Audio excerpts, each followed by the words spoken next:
right, and here we are for another video with me, Mr. Hain. And here we're going to dive into information from a table or a graph.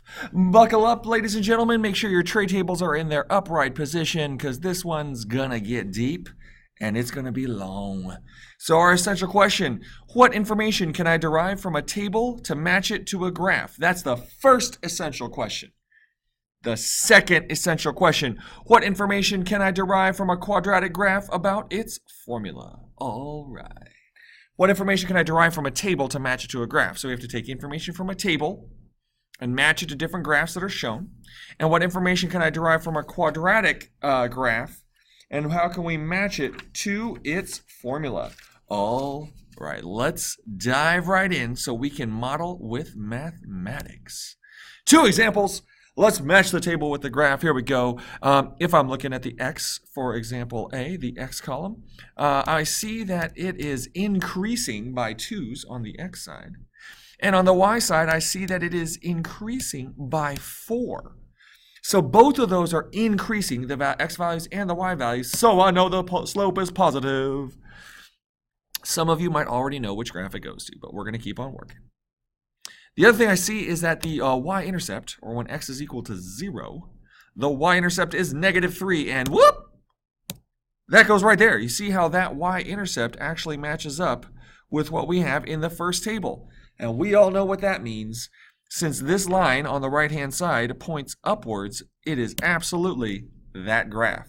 Okay, so there's only two, and you know that B has to go with the one below it, the table at least. But let's actually take a look to see how it matches up. So we're going to do the same method. I see that the x values are increasing by 2's. And then I see the y values are actually decreasing by 2. So this is different. I do not have a positive slope because not both of them are not positive, which means I have a negative slope, which means that the right side of the line should point down. And you see that this part of the graph, the right side of the line, does point down.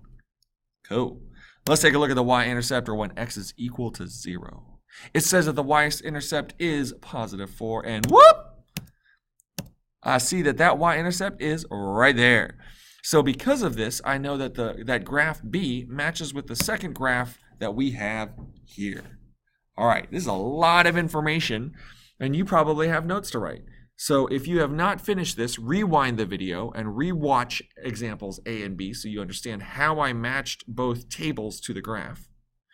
Or pause the video and make sure that everything that is here is what you understand. Just using some basic facts here. Positive and negative slope and finding that y-intercept. Okay. All right, let's move on. Your turn, and there are 3 this time. So, fair warning, the graphs are not matched up directly below the correct table. And I am going to ask you to pause the video. There's no solutions here, but use the same method that you saw on the first slide to find the slope, whether it's positive or negative, and using the y-intercept to match C, D, and E with their respective graphs. Go ahead and pause the video because I'll be here when you get back, and this should take you some time. And we're back. All right, I'm not even going to tell you what it was because you should do it on your own. Let's take a look at quadratic functions. All right, so for quadratic functions, or example F, I want to see does it open upward or downward. And so this quadratic function, this U-shaped graph here, the open part is up. So it opens upward. The y-intercept is wherever this curved line crosses the y-axis, and we have it right here. So it looks like the y-intercept is at -3. All right, cool, so -3. And then could the graph represent the function of -x² minus 3? So to take a look at number 3 and see if the graph could be represented by the function y equals -x² minus 3, I'm actually going to go to the Desmos graphing calculator online.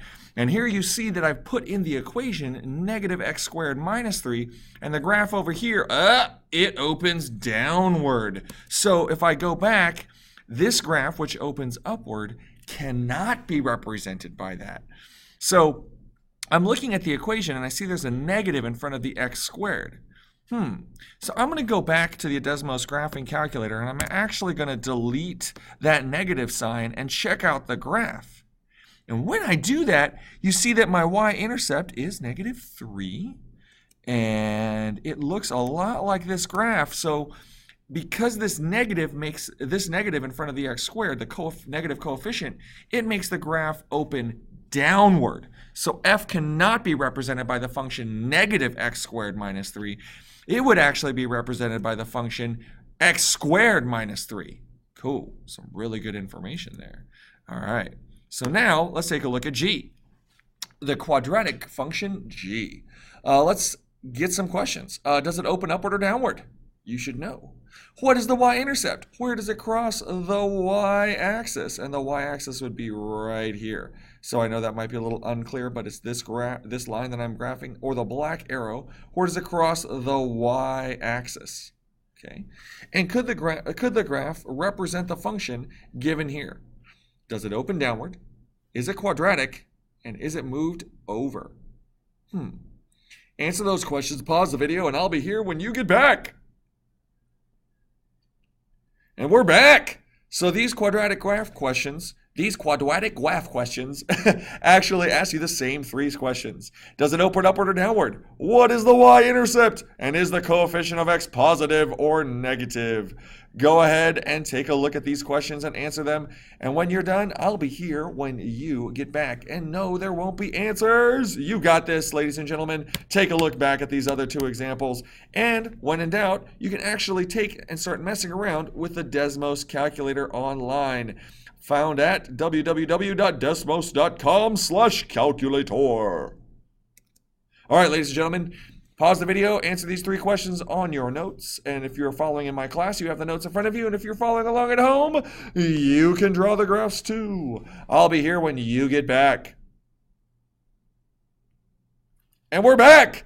All right, ladies and gentlemen, if you're in my classes, write your summary. Make sure your table of contents are updated, and and if you're at home, then make sure your notes are there, and you can always compare with other videos on YouTube. Until next time, ladies and gentlemen, keep doing the math.